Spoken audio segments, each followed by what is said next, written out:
Assalamualaikum warahmatullahi wabarakatuh. Belajar dari rumah bersama Ustazah Aris. Hari ini kita akan belajar tema 5, ekosistem, subtema 2, hubungan antar makhluk hidup dalam ekosistem, muatan PPKN, kelas 5 SDIT Insan Utama.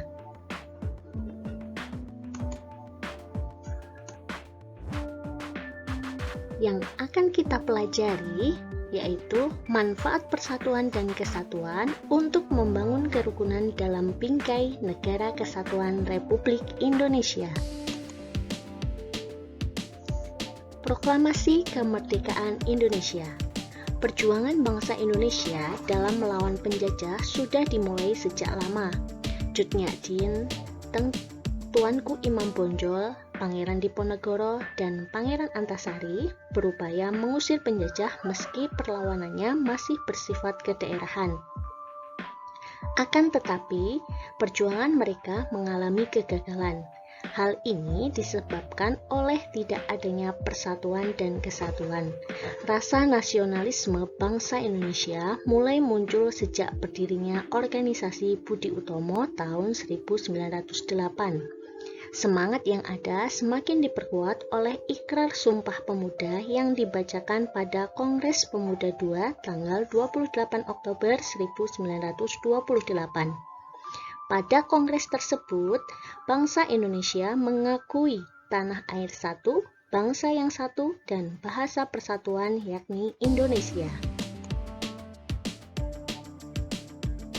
Proklamasi Kemerdekaan Indonesia dibacakan pada hari Jumat tanggal 17 Agustus 1945 pukul 10 waktu Indonesia bagian Barat. Naskah proklamasi dibacakan di Jalan Pegangsaan Timur nomor 56, Jakarta.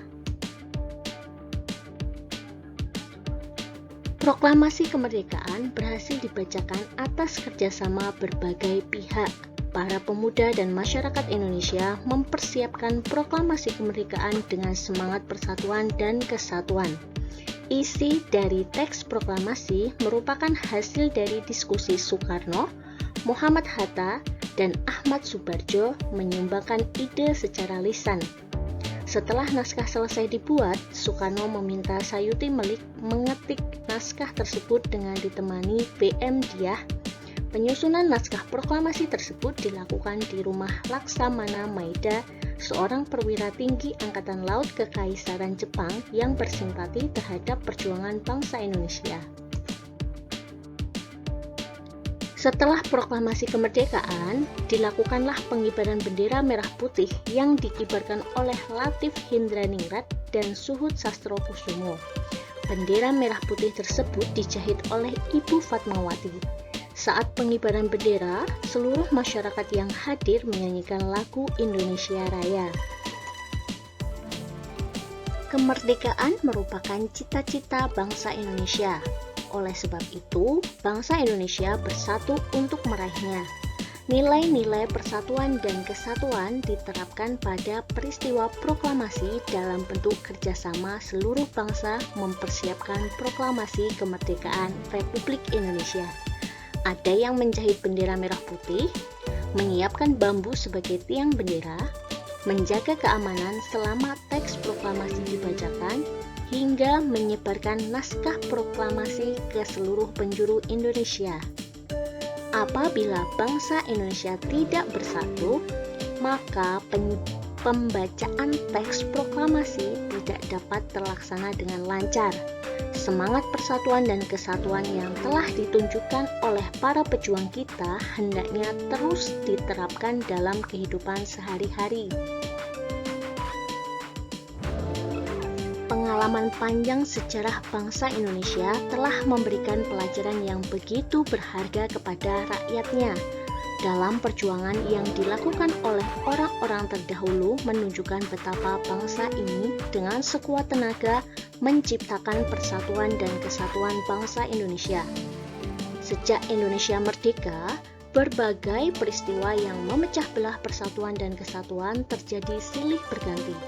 Bahkan, beberapa di antaranya disebabkan kepentingan kelompok tertentu. sehingga peristiwa yang terjadi menumbuhkan kerugian yang besar. Kerugian yang dialami tak hanya harta benda, bahkan tak sedikit menelan korban jiwa. Sejak membentuk negara Indonesia, bangsa ini bertekad untuk berada dalam naungan NKRI, yang wilayahnya tersebar dari Sabang sampai Merauke. Dalam prinsip dasar pengelolaan bangsa dan negara, peran dari berbagai komponen bangsa sebagai alat pemersatu menjadi penting. Untuk dapat mempertahankan persatuan dan kesatuan bangsa, maka kerjasama sangatlah diperlukan. Bagaimana upaya mempertahankan negara kesatuan ini dapat terwujud tanpa ada kerjasama yang baik? Salah satu bentuk kerjasama yang dapat diterapkan adalah gotong royong dengan semangat kekeluargaan. Gotong royong merupakan bentuk kerjasama yang dapat dilakukan dalam lingkungan masyarakat kita sehari-hari. Dengan gotong royong, pekerjaan yang dilakukan akan lebih terasa ringan. Selain itu, dengan gotong royong akan tercipta pula semangat kekeluargaan, yakni sikap yang memperlakukan orang lain seperti keluarga sendiri. Gotong royong dengan semangat kekeluargaan dapat menciptakan persatuan dan kesatuan serta mencegah pertikaian. Bahkan, semangat kekeluargaan dapat menciptakan hubungan yang harmonis antar sesama, sehingga kehidupan yang kita jalani akan menjadi aman dan damai. Masyarakat akan hidup rukun dengan sesama. Itulah beberapa manfaat yang bisa kita rasakan melalui gotong royong dan semangat kekeluargaan. Nah, soli dan solihah, kerjasama sangat penting dilakukan dalam upaya menciptakan kerukunan dan kebersamaan.